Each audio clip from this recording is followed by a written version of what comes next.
Hi, this is Sarit Switzer, and welcome to the It Is Taught podcast, a podcast devoted to the teachings of Rabbi Shneur Zalman of Liadi as recorded in his most famous work, the Tanya.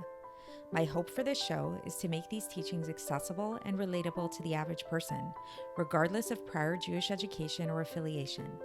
The episodes follow the prescribed daily study portions and are meant to serve as practical lessons in how to live your life as your true self and develop an authentic and powerful relationship with your Creator.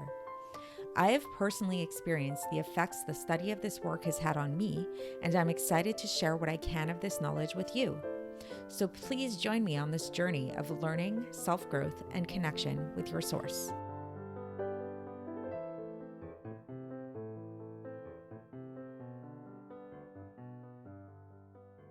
Hi, and welcome to the It Is Taught podcast. This is episode 425 for the 28th of Teves in a regular year.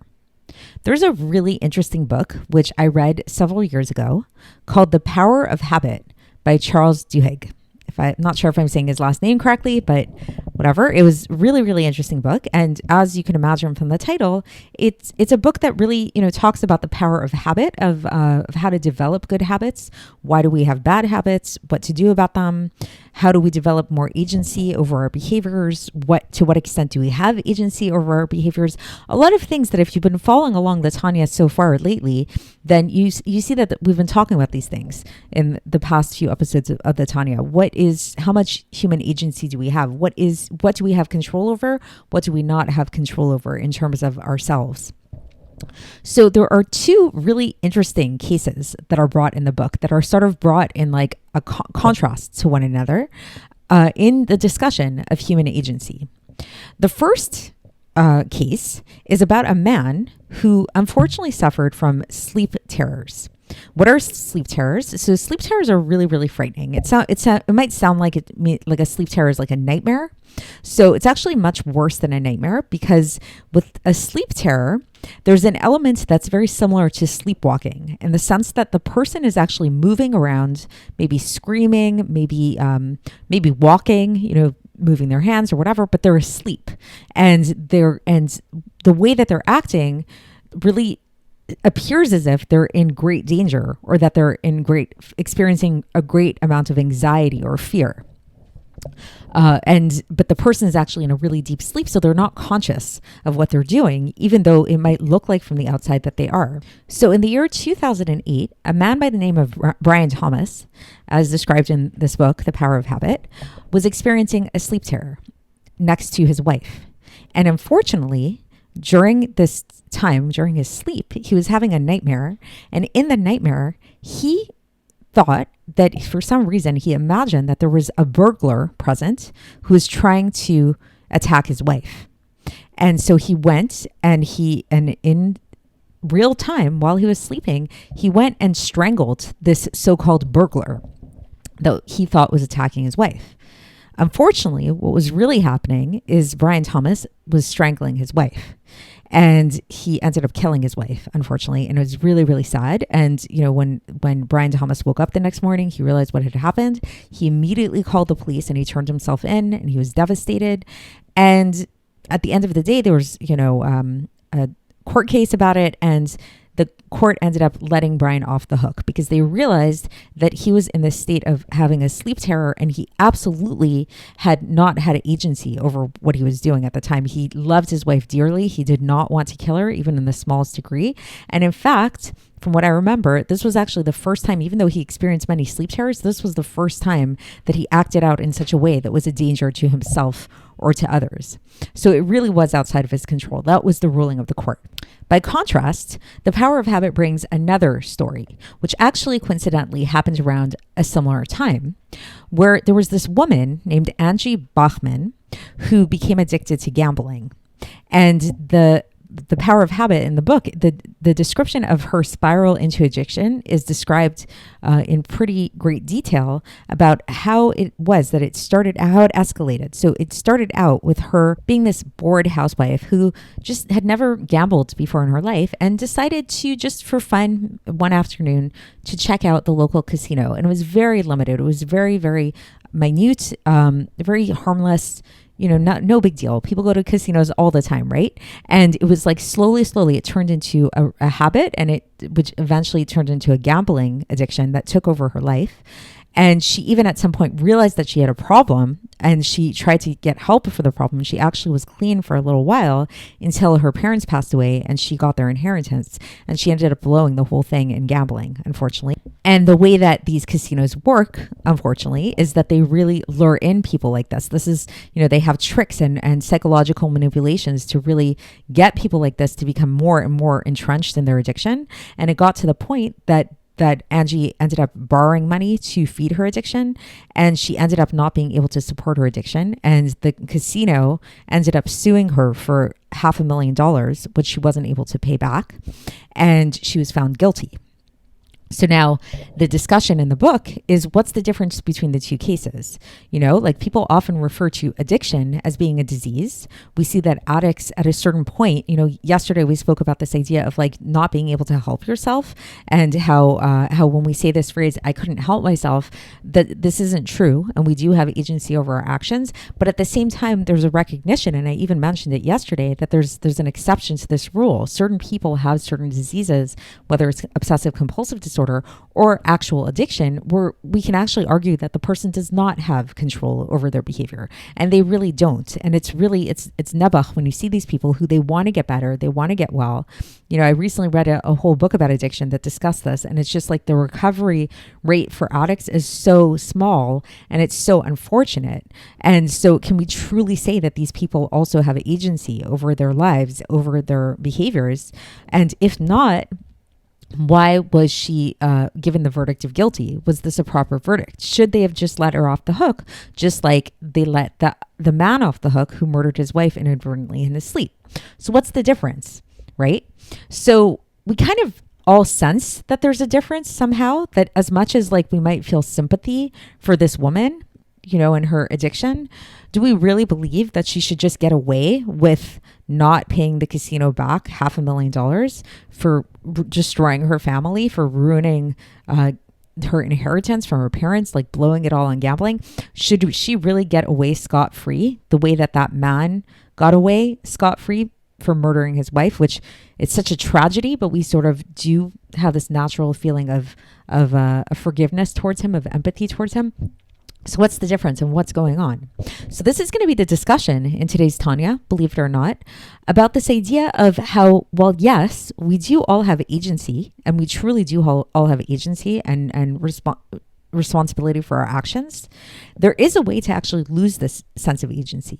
This is so the Alter Rebbe doesn't explicitly mention an addict here, but I think that an addict is a really apt way to understand this idea of loss of agency, to understand the persona of what the Alter Rebbe calls a Rasha. And you'll see that as we go further into the Tanya, I actually bring up this idea of addiction quite a lot, because I think that it's a really great way to understand the dynamic of these characters in the Tanya. And at the same time, we can also acknowledge the fact that on a certain level, to a certain extent, all of us are addicts. Every Abinoni is kind of like an addict in recovery on a certain level.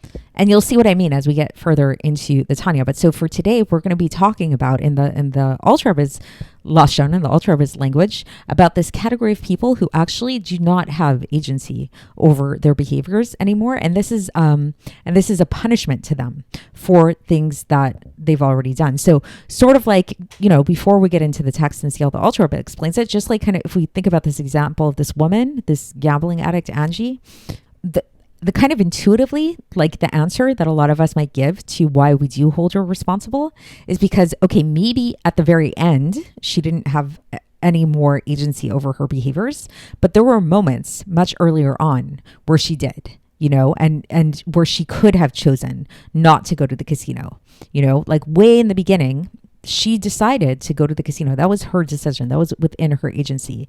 And while, yes, it wasn't a problem right away, at a certain point, there's always that point where there's like a point of no return.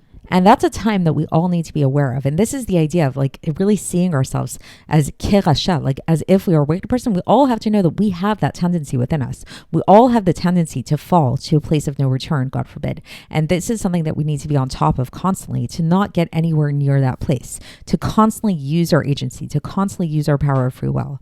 So let's get into the text and see how the Alter Rebbe explains this in his terminology, and we'll kind of try to tie it all in together with everything that I've been speaking about so far.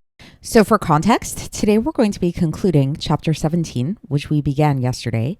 And yesterday, towards the end of the episode, we discussed this idea that for a Beinoni, their mind naturally rules over their heart, which is what gives them the ability to never sin in thought, speech, or action against God. Now today, the Alter Rebbe begins this section by contrasting this with the state of the Rasha, the state of the wicked person who does not have this ability to have their mind rule over their heart. In fact, according to the sages, the Alter Rebbe says, the Rashaim are at the mercy of their heart. They are totally subjugated to their heart, like to their whims and their desires and stuff like that. And furthermore, says the Alter Rebbe, this is actually a punishment for the intensity of their sin. So it's sort of like going back to the analogy of the addict, of the gambling addict, let's say. So the way it kind of works is like, it's very similar to the idea of sinning, that in the beginning, the person, the woman we're describing was in full agency. She could decide in the morning, does she want to go to the casino? Does she not want to go to the casino? But because she kept choosing to go to the casino over and over and over again, eventually her choice was taken away from her, and eventually she became a slave to this. So it's sort of like we can choose what we want to become a slave to. So if we choose to worship God, then enough times this will become, if we do this over and over enough times, this eventually will become habit. And even though this is still going to require a good amount of work, we will have the capacity to choose this, and we'll have the capacity to hold on to our agency. Versus if a person, God forbid, chooses over and over to do something which is against the will of God, then eventually God will take away their choice entirely. And so the Alter Rebbe says that these kind of people who, these Rashaim, are actually considered to be dead. And that this is not what the Torah was talking about. When the Torah said, going back to yesterday, where we said that this thing is very near to you, this is not speaking about dead people, quote unquote. And so what do we mean that they're dead? Because Rashaim are considered dead even during their lifetime. There's a principle about this in the Gemara. It talks about this. This is in Masechet Brachos, page 18b, where somebody who's, we're going to talk about this further on in Tanya as well, but somebody who's like not living in accordance with the will of their Creator, it's basically as if they're not alive, because they're not really having their vitality flow through them in a full and clear way. So thus, this is not the type of people that the Torah was speaking of when it said that this thing is very near to you. So in this case, keeping this in mind, that for Rashaim, they do not have the ability to have their mind rule over their heart the way a Beinoni does. So if a Rasha wants to suddenly start serving God, they will first have to do Teshuva on the past, on the deeds of the past. So what does that mean, Teshuva? So Teshuva is a whole topic of its own right. We're actually going to there's a whole section in the Tanya that's devoted to Teshuva that's coming up later on, Igeras Teshuva.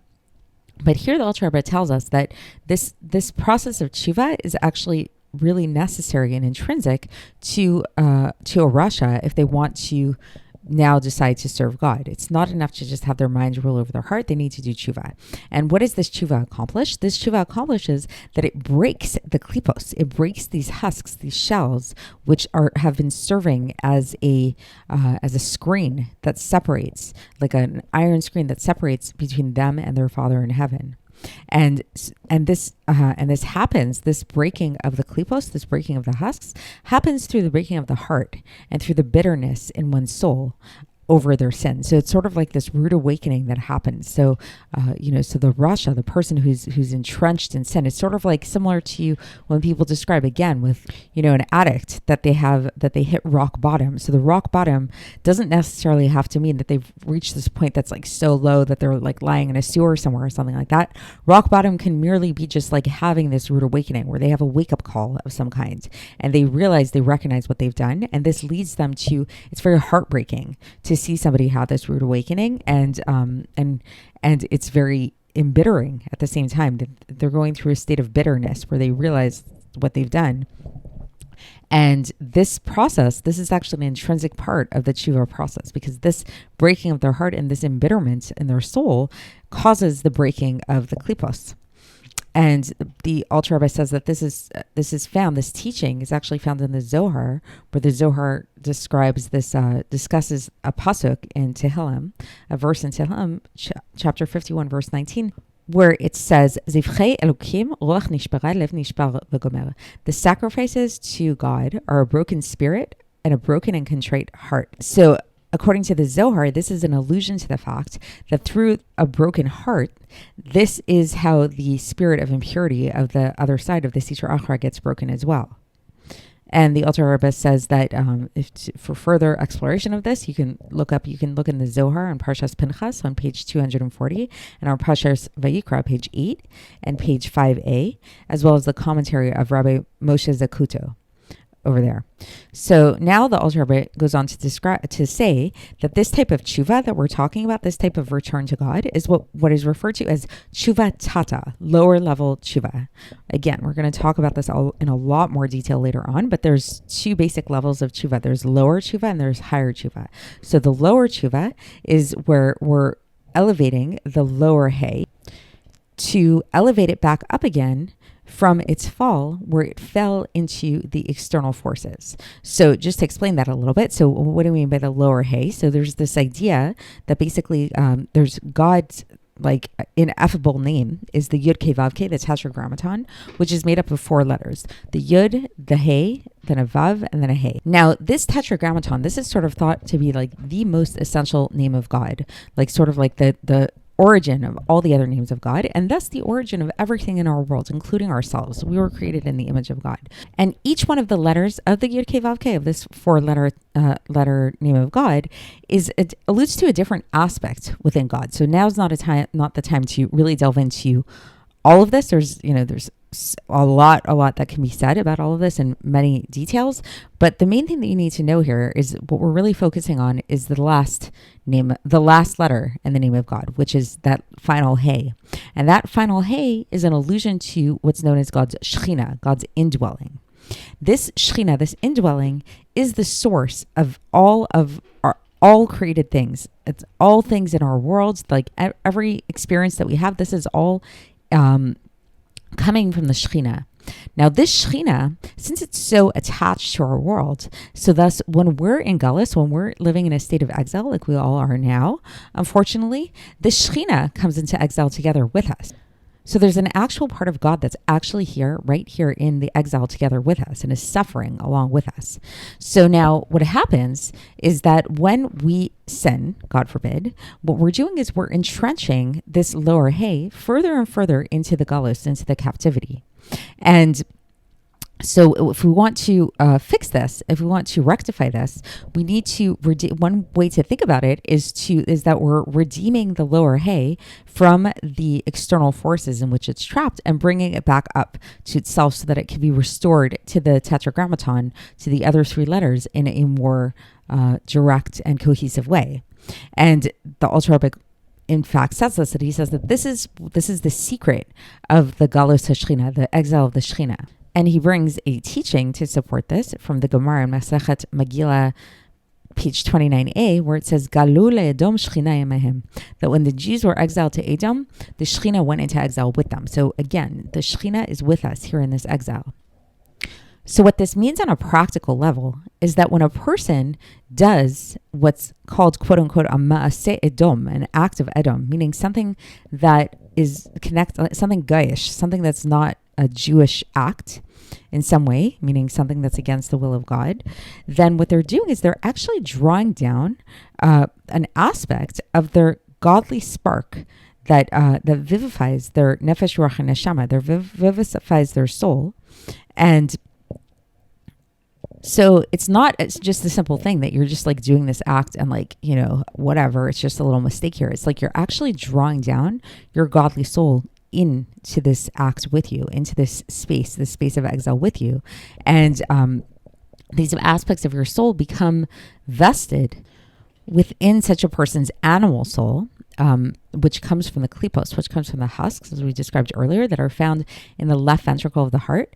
And this is how a person can, this is how such a Rasha can actually get to the point where the klipos, where these husks, these evil forces, are ruling over their small city, meaning ruling over their body.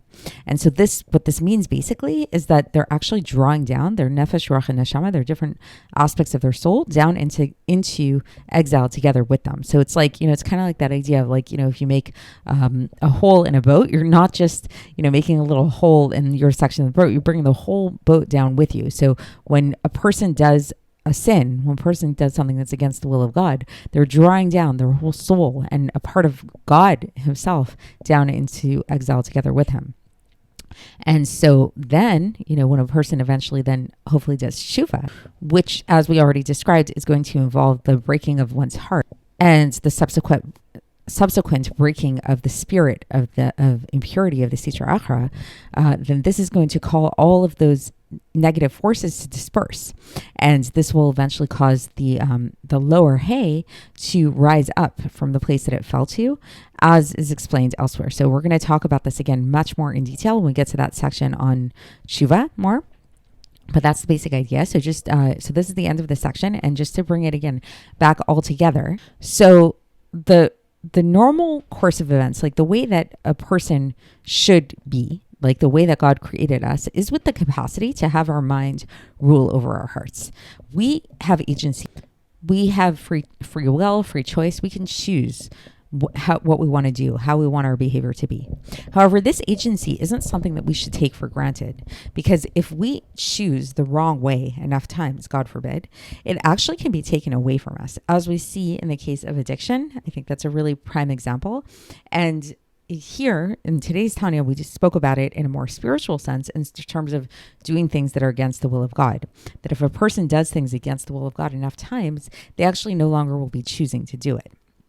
And so then, yes, there's always a way out of it, right?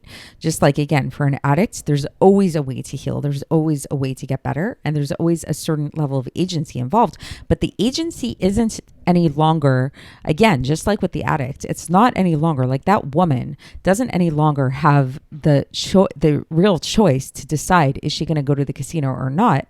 But what she can do is she can come to a point of reckoning. She can come to a point of realizing that she's sick, realizing that there's a problem, and maybe, checking herself into some kind of program or something like that in order to really get to this point of needing help, right? So the same thing here too with a Rasha. A Rasha can get better. A Rasha can go back to serving God.